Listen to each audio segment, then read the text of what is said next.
আসসালামু আলাইকুম ভিউয়ার্স, কেমন আছেন সবাই? আশা করি সবাই খুব ভালো আছেন। আজকের ভিডিওতে আমি কথা বলবো অনলাইন বিজনেস শুরু করতে গেলে আপনার কি সকল বিষয় দেখা উচিত এবং অনলাইন বিজনেসের দুইটা পার্ট সম্পর্কে আলোচনা করব। ভিডিও জুড়ে আমি তানভীর থাকবো আপনাদের সাথে। চলুন ভিডিও শুরু করা যাক।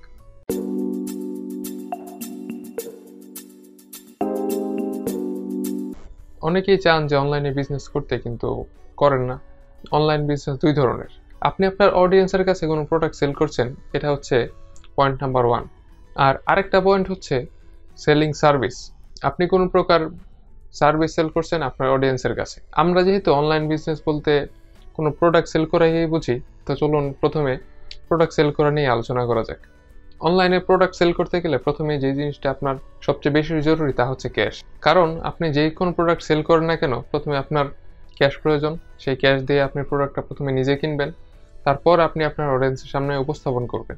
অনেকেই আবার এর মধ্যে ড্রপ শিপিং ঢুকিয়ে দিতে পারেন, তাই বলছি ড্রপ শিপিং সম্পর্কে পরবর্তী কোনো ভিডিওতে আলোচনা করব। তাই সাবস্ক্রাইব করে বেল আইকনে ক্লিক করে রাখতে ভুলবেন না।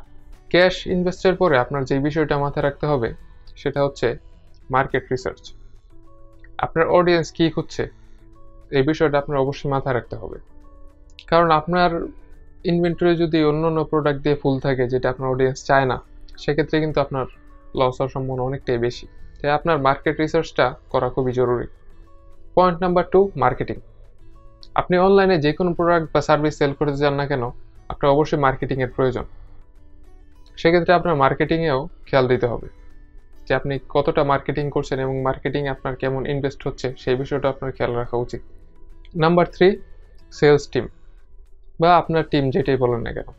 কারণ মার্কেটিংয়ের পরে যে ধাপটা আসবে সেটা হচ্ছে সেলসের। আপনার যদি মার্কেটিং ভালো হয়, সেক্ষেত্রে আপনার প্রোডাক্টের জন্য চাহিদা অনেক বেশি হবে। তাই আপনার একটা সঠিক টিম প্রয়োজন, যে টিমটা সকল অর্ডার সম্পূর্ণভাবে সম্পন্ন করতে আপনাকে সাহায্য করবে। এখন চলুন কথা বলি অনলাইনে সার্ভিস সেলিংয়ের ব্যাপারে। অনেকে এই বিষয়টা সম্পর্কে জানেন না, অনলাইনে আবার কীভাবে সার্ভিস প্রোভাইড করে।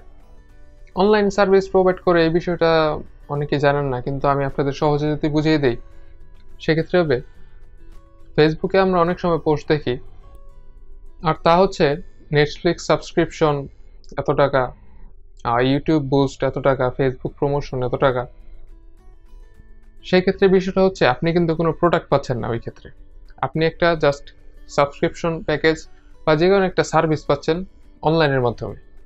যদিও আমাদের দেশে অনলাইনে সাবস্ক্রিপশন বা এই সমস্ত সার্ভিস সেল করার বিষয়টা নতুন, কিন্তু আমি আশা করি খুব শীঘ্রই আমাদের দেশে অনলাইনে সার্ভিস সেল করার বিষয়টা আরও খুব জনপ্রিয় হয়ে উঠবে।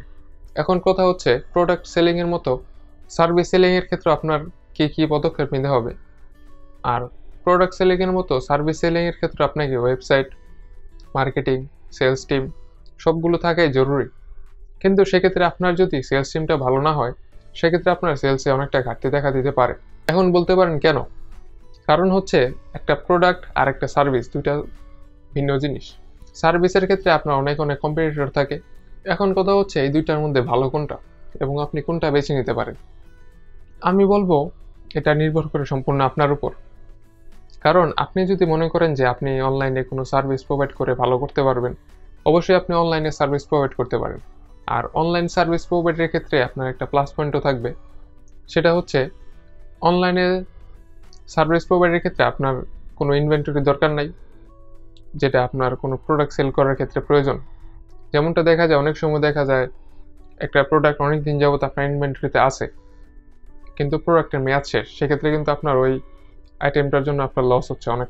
তো এইসব দিক বিবেচনা করে আপনি যদি অনলাইনে কোনো সার্ভিস সেল করতে পারেন সেক্ষেত্রে ভালো। আর যদি আপনি কোনো প্রোডাক্টও সেল করেন সেক্ষেত্রেও খারাপ হবে না, যদি আপনার মার্কেটিং এবং সেলসটা খুব ভালো হয়।